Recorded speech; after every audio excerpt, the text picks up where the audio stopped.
de glomérulonéphritite aiguë due à la bactérienne Streptocoque. L'exématisation, le plus souvent, c'est dû au traitement, mais aussi les phénomènes immunoallergiques qui laissent en place des nodules post-scabieux après la guérison de la gale pendant quelques semaines, avant que ça ne disparaisse. Comment faire le diagnostic? Le diagnostic de la gale est très facile.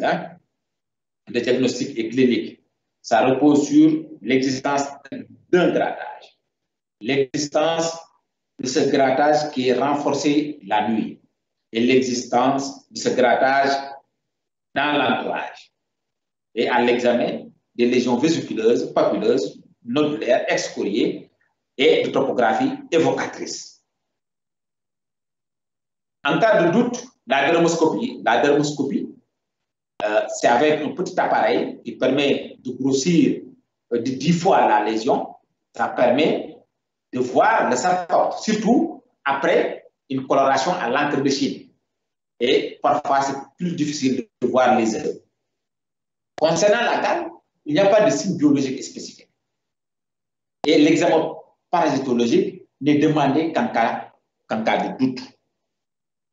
Là, donc, vous voyez l'examen dermoscopique après application de l'encre de Chine.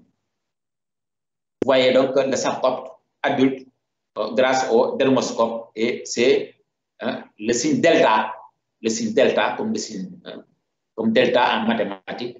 Ça permet rapidement de faire le diagnostic. La gale peut ressembler à beaucoup d'autres pathologies, parmi lesquelles les pédiculoses corporelles. Mais concernant les pédiculoses corporelles, contrairement à l'atteinte de l'ammachure, des amachures antérieures, dans les pédiculoses corporelles, ce sont les amachures postérieures qui sont donc atteintes. C'est surtout du fait que les vêtements sont plus en contact avec les amachures postérieures. Et la découverte du pouls au niveau donc, des habits, au niveau du corps, permet rapidement de faire le diagnostic. La gale acarienne animale, c'est dû à Sarcopte scabiei d'origine animale. Et la découverte de l'acarien au niveau donc, de l'animal, surtout c'est un animal domestique, permet de faire le diagnostic. Et c'est une forme transitoire. Le prurigo-scophilus, c'est une forme d'eczéma. Donc, c'est surtout chez les malades qui ont des eczémas atopiques ou bien qui ont des terrains atopiques. Donc, c'est une forme d'allergie et des allergies aux piqûres d'insectes.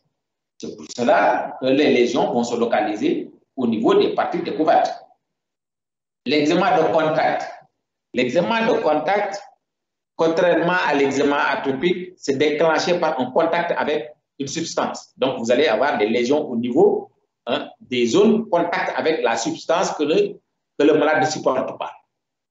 La gale onchocercienne, l'onchocercose, dans ses manifestations cutanées, on a un grattage féroce et des lésions de grattage. Souvent, c'est des malades qui viennent des zones d'endémie d'onchocercose. Et là, la présence de nodules hypodermiques et de microfilaires dermiques ou frottis vont permettre de poser les diagnostics. Attention aux prurites métaboliques, la cholestase, par exemple, un enfant peut avoir une cholestase. Dans ce cas, cet enfant peut développer un prurigo, mais un prurigo qui n'aura pas donc les caractéristiques du prurigo scabieux. Le lymphome, c'est pour le lymphome Hodgkin, ça gratte beaucoup et à la longue, quelle que soit la cause d'un grattage, on peut développer un prurigo, c'est-à-dire des lésions papuleuses excoriées et ces lésions papuleuses, bien sûr, excoriées peuvent ressembler à la gale. Comment faire le traitement de la gale?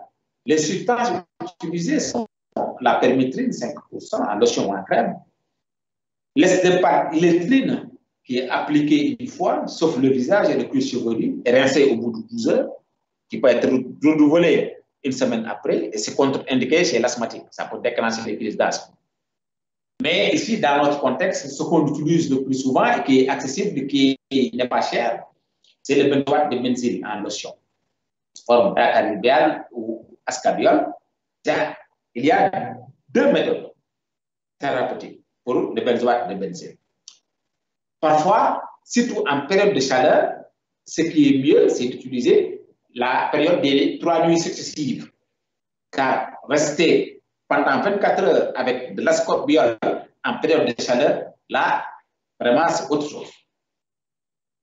Donc, en période de chaleur, il faut préférer la méthode de 3 nuits successives. Maintenant, en période de fraîcheur, on peut utiliser la méthode des 24 heures, qui doit être une méthode de 12 heures chez l'enfant et chez la femme enceinte. La pyrétrine aussi peut être utilisée, c'est de même application que le benzoate de benzyle. Et pour le traitement oral, c'est l'ivermectine, un comprimé pour 15 kg. Mais la sécurité n'est pas établie chez l'enfant de moins de 2 ans ou bien chez l'enfant de moins de 15 kg. Les autres moyens thérapeutiques, c'est bien sûr le traitement de la sous-infection, mais aussi des antihistaminiques. Et concernant les antihistaminiques, il faut préférer les antihistaminiques qui ont une propriété sédative. Ça va permettre à l'enfant de mieux dormir la nuit. Mais il faut désinfecter les vêtements et la literie. Et en cas de gale norvégienne, il faut utiliser ivermectine et ascorbiol, obligatoire. Donc, toujours, il faut faire un traitement adjuvant. Il faut, en dehors du traitement du malade, traiter l'entourage, désinfecter les vêtements et la literie. Il faut toujours désinfecter les vêtements, la literie et traiter l'entourage en cas de gale. C'est important.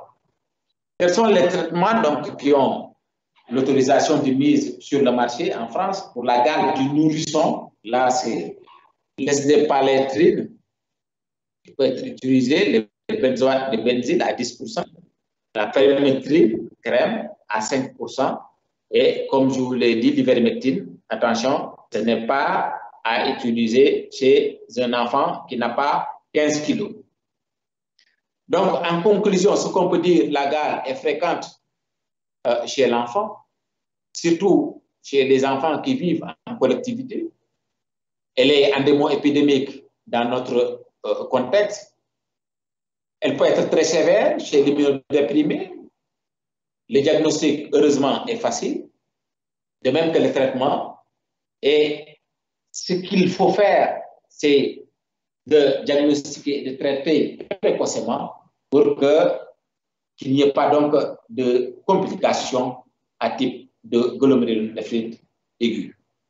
Voilà donc notre deuxième cours que j'avais donc à vous dispenser aujourd'hui. Si vous avez des questions, je suis à votre disposition.